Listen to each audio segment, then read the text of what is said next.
Tonight, terror in Mumbai. Indian commandos stormed two luxury hotels to rescue hostages held by Islamic militants. There was another huge bang, and what I thought is, okay, this isn't just some guy with a gun. More than 100 people have been killed, hundreds more wounded, including a number of Americans, as the siege continues for a second night. I'm Jeff Glore. Also tonight, it's Thanksgiving here at home. Many big stores are open, though, getting a head start in the struggle for your holiday shopping dollars. This is the CBS Evening News with Katie Couric. Good evening and happy Thanksgiving. Katie's off tonight. It's a second night of gunfire, explosions, and terror in Mumbai as government commandos try to end a siege by Islamic militants in the financial capital of India. The terrorists blasted their way last night into a number of buildings, including two luxury hotels often used by Westerners. At last report, the commandos had killed 3 gunmen in one of the hotels and were going room to room in the other, battling attackers and trying to free hostages. Police say at least 119 people have been killed and 315 wounded, including 3 Americans. The Prime Minister says the attackers came from outside India. Sheila McVicker begins our coverage. After a night, a day, and another night of terror, elite Indian commandos hunting terrorists are going room to room in 2 luxury hotels, where dozens of hostages are reported to have been held. A spiritual group based in Virginia says 2 of their American members visiting Mumbai, Alan Sher and his 13-year-old daughter Naomi, are feared dead. As fires started by grenades raged, people who had been trapped for hours were finally able to flee. It was a horrendous sight. Going down in the stairwell, there were a lot of blood in many places. It was a highly coordinated and sophisticated series of attacks targeting 10 different locations in the financial district, including hotels where many Americans would gather to celebrate Thanksgiving. Hotels in India were getting ready for that particular event for all the Americans that were living there, working there, that had come on holiday. Police suspect the gunmen used inflatable boats, perhaps launched from a mothership, to land on Mumbai's shores. At 9:15 last night, armed with AK-47s and grenades, gunmen launched their first attack. 5 minutes later, a Jewish community center was attacked, the Israeli family taken hostage. At 9:24, gunfire rang out in a main train station. The young gunmen caught on camera as they prowled for victims, their backpacks heavy with ammunition. Spreading across the city by 9:35, the 2 hotels were under attack. There was another huge bang, and what I thought is, okay, this isn't just some guy with a gun. This is some sort of calculated or there's something more to it. And I think at that point I was really worried. Gunmen deliberately searched for Americans and British nationals. These individuals were not suicide bombers. They were planning to kill as many people as possible and then die in the process of a shootout with the authorities. In many ways, they're more deadly than a suicide bomber because they're trying to live and kill at the same time. India has seen terrorism before, but nothing that would have required this level of planning and coordination. Groups from India's old enemy Pakistan are often blamed for those earlier attacks. A previously unknown Indian group has claimed responsibility, but there are reports tonight at least 1 captured gunman is Pakistani, and that will put a further chill in relations. Sheila McVicker, CBS News, London. James Fontanella Khan is in Mumbai. He's a correspondent for the Financial Times, and a short time ago, as he stood near one of the hotels, I asked him if the violence is still going on. At the moment, I'm outside the Oberoi. I can't hear any gunfire. I've been told there hasn't been any gunfire shots in the last at least 4, 5, 6 hours. Whereas at the Taj Mahal, I did hear gunshots, so I can confirm that. What does it look like inside the hospitals? I entered the hospital, which was cramped and small, and on the right there were all these corpses. It was devastating. I spoke with 2 guys, and they were saying that they were having dinner with their parents, and at some point, 2 random shots entered their house, and their parents were killed. The scenes inside the hospital were just dramatic, simply dramatic and devastating. There is often the inclination on the part of some in India, when terror attacks happen, to automatically assume that Pakistan is somehow involved, rightly or wrongly. Is that the case this time? Is that what people are saying? Yes, it is the case at the moment that we've had members of the government and security experts suggesting that Pakistan might be involved. There's been speculations that the terrorists arrived via Karachi on boat to India. Now this needs to be verified, but if that would be the case, that would be quite worrying in terms of the relations between India and Pakistan. Okay, James Fontanella Khan, we appreciate your time and please stay safe. Thank you.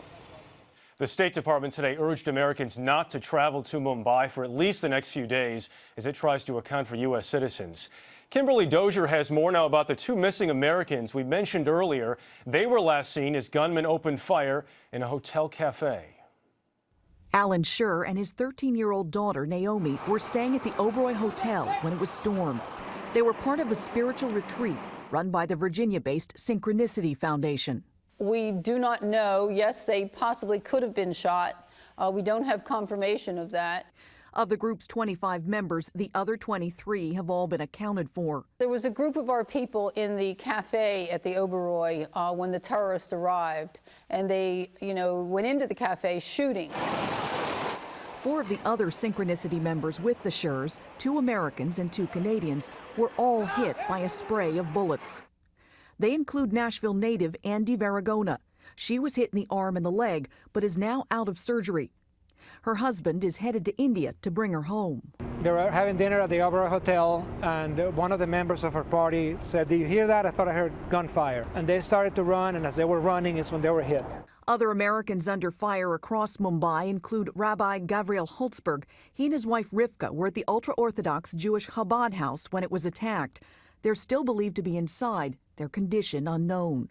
Their 2-year-old son Moshe escaped earlier in the day with another adult.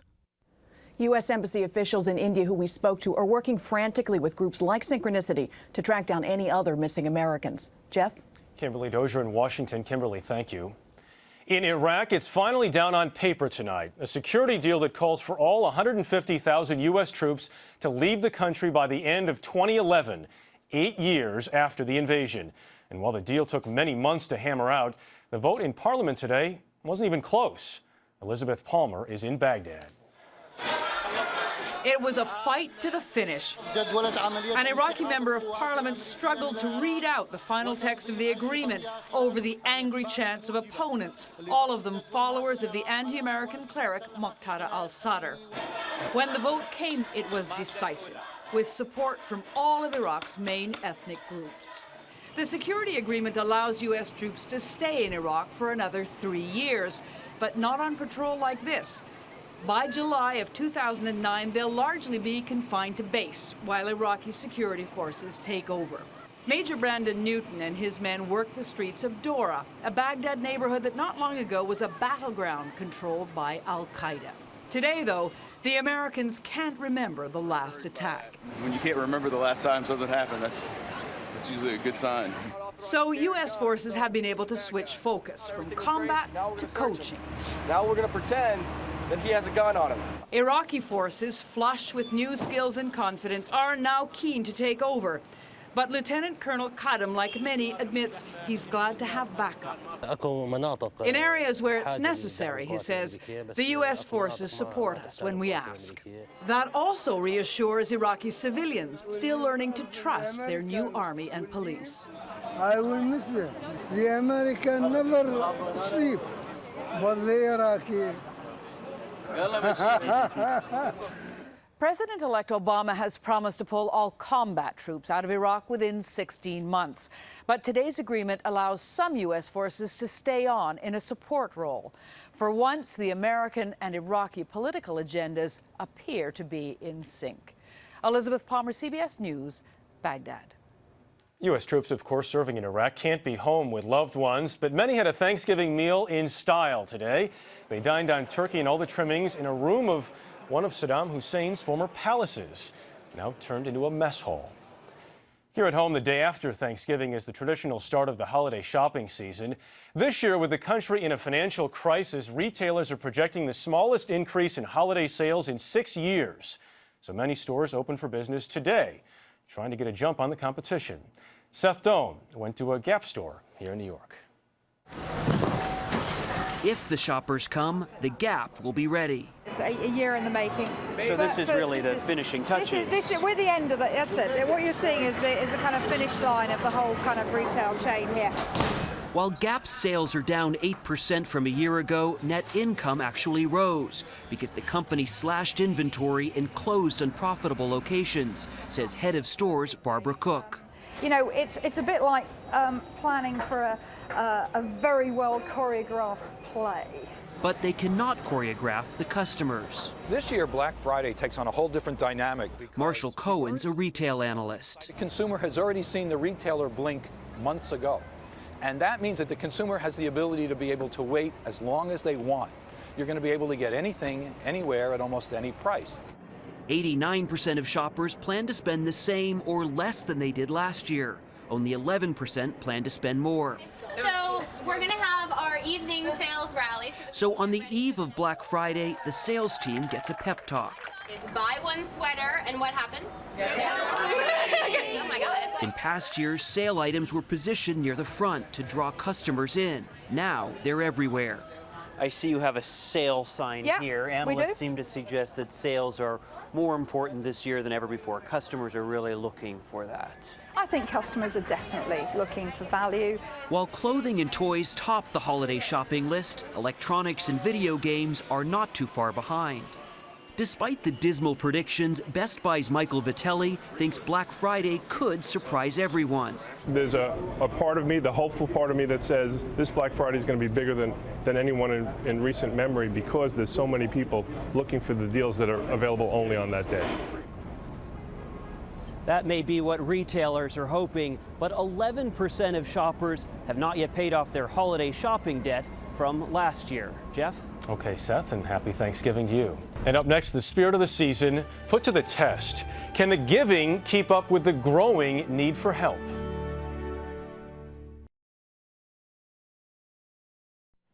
Bells started ringing at Salvation Army kettles earlier than usual this year, about 3 weeks earlier, because a bad economy means more people need help. But it also means that fewer people are in position to help. It's a big problem for many charities this year, as we hear from Kimberly Dozier. Merry Christmas. They say it's better to give than receive. But this year, the giving isn't keeping up with the need. Come on, folks. Where's your donation? In the bag, sir? At the Salvation Army, furniture and clothing donations are down 20% nationwide, but need is up. Last year, 6 million people asked the organization for help. This year, that number has almost doubled to between 10 and 12 million. Utility assistance, mortgage payments, providing housing, short-term housing. Nationwide, nonprofits received $306 billion last year. That's projected to fall by $8 to $10 billion this year. Of almost 3,000 charities recently surveyed, 35% have already seen a drop in giving. To make ends meet, nonprofits have been faced with a stark choice: turn people away or fire some of their own staff. Susan G. Komen's Race for the Cure has already cut staff by 16%. The Washington National Cathedral just laid off 30% of its workforce, a trend expected to spread. I don't see a recovery in the charitable sector from a financial standpoint for a good 8 to 10 months. All through next year, essentially. Through most of next year. Just when Americans need help most. 50 new families a day are coming to this Virginia food bank. I have 3 children. I have no help. I pay my bills. I pay rent. Just to make ends meet, sometimes I have to come here. Each dollar donated here can feed up to 8 people. Take that cash away and... We're going to run out shortly. Weeks, yes, clearly. Something has to give, or someone. The American public has never let charity down, because they're letting themselves down if they do. So they will step up to the plate. They will. We won't know the answer to that until January. Charities receive up to 30% of their annual giving right now. Kimberly Dozier, CBS News, Falls Church, Virginia. Well, money troubles didn't stop one holiday tradition at the Salvation Army in Orlando, Florida. Thanksgiving dinner there with 20,000 people sharing. The holiday feasts have been sponsored for 16 years by restaurant owner Eric Holm. He says he remembers times when he was broke, and the meals are his way of giving thanks. This week, the federal government is pledging $1.3 billion in extra aid to victims of Hurricane Ike. Many of them are spending this holiday in trailers, and they say the wait for help has gone on far too long. Here's Hari Srinivasan. Is there another laundry basket in here, baby? Michelle Brown is struggling to be thankful this holiday season. Almost 3 months after Hurricane Ike, her life is still a mess. I can't explain the struggle. You can say you're going to clean it up, you're going to start over. But how do you start over from nothing? Michelle's family is living in an RV while they wait for FEMA to deliver a mobile home. Bridge City, Texas, where they live, is now a trailer city. Almost every street here is lined with RVs. Even the grocery store and pizza shop operate out of trailers. The money to rebuild is slow to reach this town. I still don't have a homeowner's insurance check. Where is that? You call, well, it's in processing. Well, I'm in processing. Every day of my life, I'm in processing. Entire towns along the Texas coast are in processing. Towns like Shore Acres feel forgotten. It was almost like once the electricity came on in Houston, the hurricane was over. The town's annual budget is $1.2 million, but since Ike, they've already spent $2 million to try to get the town up and running again. 83% of the homes here were flooded, and 2/3 of the residents still have not returned.